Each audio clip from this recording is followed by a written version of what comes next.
Hello students, schizophrenia unit number 2 आज से शुरू कर रहे हैं। Mental health disorders. टर्मिनोलॉजी ख़त्म। अगर आपने रिवाइज की है तो अब आपको एक एक लाइन समझ में आई। आज एक ऐसा टॉपिक है जो हम पहला डिसऑर्डर ले रहे हैं। हम ये कह सकते हैं कि हमारी पूरी साइकेट्री इसी डिसऑर्डर पे डिपेंड है। एक ऐसा डिसऑर्डर जिसे आज तक हम ज़्यादा कुछ खास समझ नहीं पाए हैं।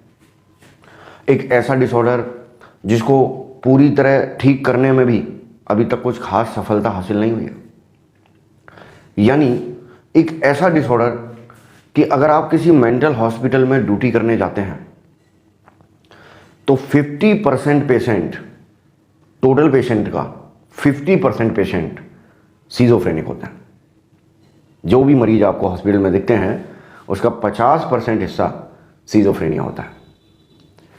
रोड पे भटकते हुए, रेलवे स्टेशन पे भटकते हुए, बाजार में अचानक से कोई गाली गलौज कर रहा है, आपके पीछे पत्थर लेके भाग रहा है, ऐसे एग्जाम्पल से मैंने आपको अब तक सीजोफ्रेनिया शब्द समझाने की कोशिश की है। पर अब हमें बढ़ना होगा कुछ साइंटिफिक लैंग्वेज की ओर। अब हमें एक्चुअल सीजोफ्रेनिया समझना होगा। इमेज तो वही ध्यान रखनी है जो मैंने पहले आपको बोली थी। ये टॉपिक बड़ा ही पेचीदा है। पेचीदा मतलब समझ में तो आसान है, पर कॉलेज में हमने इस टॉपिक के हमेशा रट्टे लगाए हैं। हमने रट्टे लगाए हैं सीजोफ्रेनिया मतलब, मैं मेरी बता देता हूँ, जैसी हालत आपकी है वैसी ही सेम मेरी भी थी। मेरा नाम तो यू पे आता था और आप जानते हैं कि वाइवा जब कोई लेने आते हैं तो सबसे पहले यही क्वेश्चन पूछा जाता है कि डिफाइन सीजोफ्रेनिया। तो मुझसे भी यही पूछा जाता था। हम बाहर से ही रट के जाते थे और यू तक आते आते तो एग्जामिनर वैसे ही थक जाता है, लेकिन हम फिर भी बाहर से रट के जाते थे। मैं आपको याद दिलाता हूं कि आप भी क्या रट के जाते हैं। Schizophrenia is a group of disorder characterized by illusion, hallucination, delusion, bizarre behaviour, circumstantiality, tangentiality, echolalia, echopraxia, insight absent, judgement power, learning power impaired, etcetera etcetera etcetera. अंदर गए रूम में, एग्जामिनर की शक्ल देखी, बस इतना सा याद रह गया, schizophrenia is a group of disorder.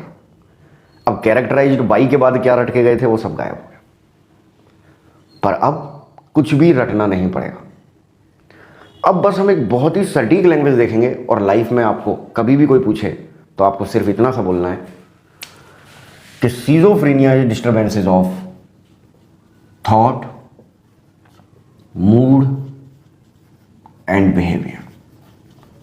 Schizophrenia is disturbances of thought, mood and behaviour. सिर्फ इतना सा। और इससे पहले मैंने जो लंबी चौड़ी डेफिनेशन बोली थी वो इसी के अंदर आ गई। लेकिन शुरुआत हम वहां से करेंगे जहां से कॉलेज में आपके टीचर ने आपके साथ की होगी। जब इस सीजोफ्रेनिया वर्ड को दो भागों में तोड़ दिया होगा और कहा होगा कि सीजोफ्रेनिया में सीजो का मतलब है स्प्लिट और फ्रेनिया का मतलब है माइंड।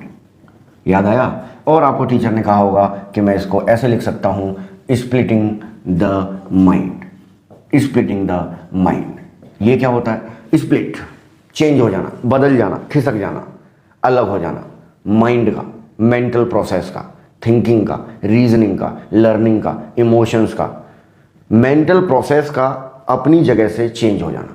वहां से ये शब्द बनाया एक साइंटिस्ट ने जिसकी बात हम करेंगे। लेकिन यहीं से आपको शुरुआत करनी है कि सीजो प्लस फ्रेनिया दो शब्दों से मिलकर बना है जिसका मतलब होता है स्प्लिटिंग द माइंड या स्प्लिटिंग द मेंटल प्रोसेस। अब बात आती है डेफिनेशन की। डेफिनेशन बड़ी लंबी चौड़ी, लेकिन हमने तो बहुत ही शॉर्ट में APA, ये क्या चीज है APA? अमेरिकन साइकेट्रिक एसोसिएशन ने एक बहुत ही परफेक्ट डेफिनेशन दी सीजोफ्रेनिया की। Schizophrenia is a disturbances of thought, mood and behaviour. ये ही डेफिनेशन इसी क्रम में रखना भाई। क्यों रखना मैं आपको बताता हूं। इन तीनों में से भी अगर आपको ऐसे पूछ ले कि सीजोफ्रेनिया किस चीज का डिसऑर्डर है, थॉट का है कि मूड का है कि परसेप्शन का है कि कॉन्शियसनेस का है कि मोटर एक्टिविटी का है कि बिहेवियर का है, किस चीज का डिसऑर्डर है सीजोफ्रेनिया, तो भाई आपको आंसर लगाना है क्या? Schizophrenia is disturbances of thought. इस थॉट की वजह से मूड इंपैक्ट हो रहा है, इस मूड की वजह से बिहेवियर इंपैक्ट हो रहा है। पर पहली प्रायोरिटी आप किसको रखेंगे? सीजोफ्रेनिया एक थॉट डिसऑर्डर है। Schizophrenia is considered as a thought disorder. ये 1 नंबर का क्वेश्चन भी एग्जाम में आता है। Schizophrenia disturbance of thought, mood and behaviour. लेकिन सर इसमें तो वो लंबी चौड़ी डेफिनेशन आई नहीं जो आपने कहा था कि group of disorder characterized by that. वो सब इसमें छुपा हुआ है। मेरे कहने का मतलब है schizophrenia is disturbance of thought, schizophrenia is disturbance of thought, schizophrenia is disturbance of thought.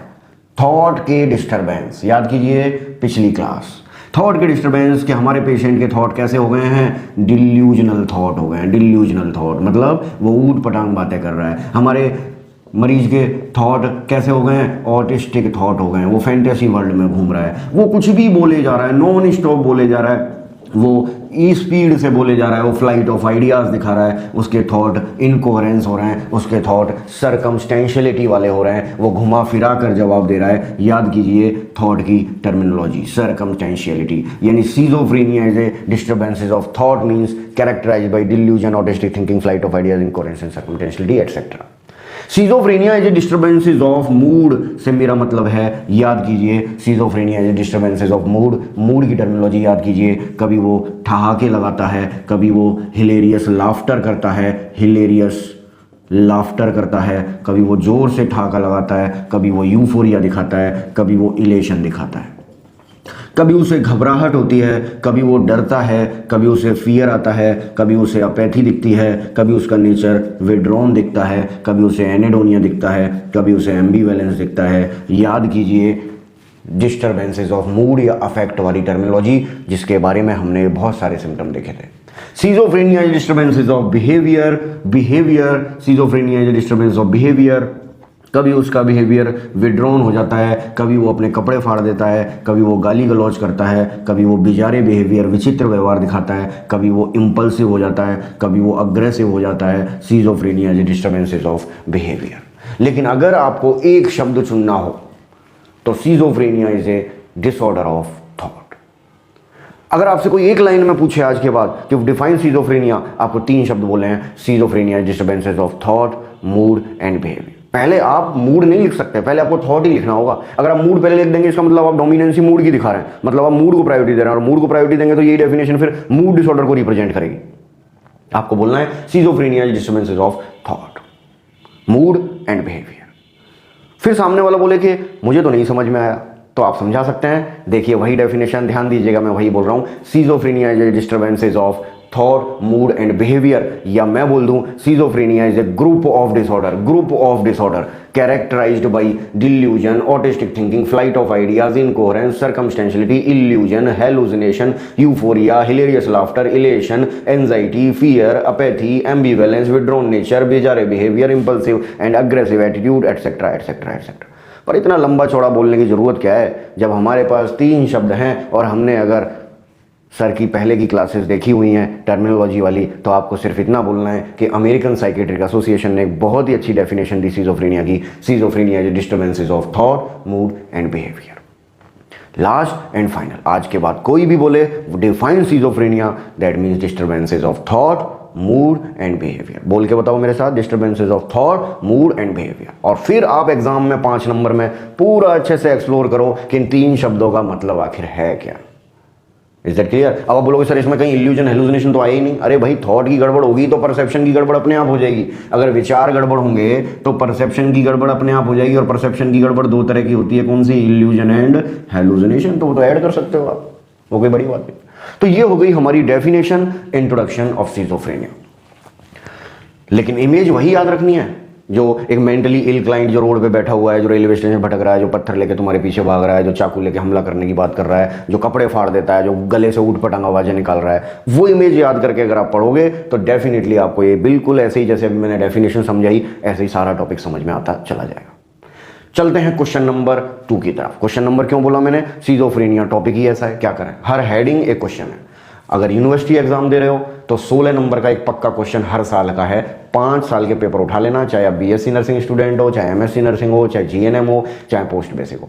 Fix है 5 साल के पेपर में हर साल define schizophrenia, described about type of schizophrenia या और मैनेजमेंट ऑफ सीजोफ्रेनिया या nursing care plan of schizophrenia. तो हर heading एक क्वेश्चन है। तो इंट्रोडक्शन एंड डेफिनेशन बहुत अच्छे समझ में आ गई होगी। चलिए स्टार्ट करते हैं क्वेश्चन नंबर या हेडिंग नंबर 2, हिस्ट्री। सीजोफ्रेनिया की हिस्ट्री में 3 साइंटिस्ट का रोल है, 3 साइकेट्रिस्ट का रोल है। शुरुआत करते हैं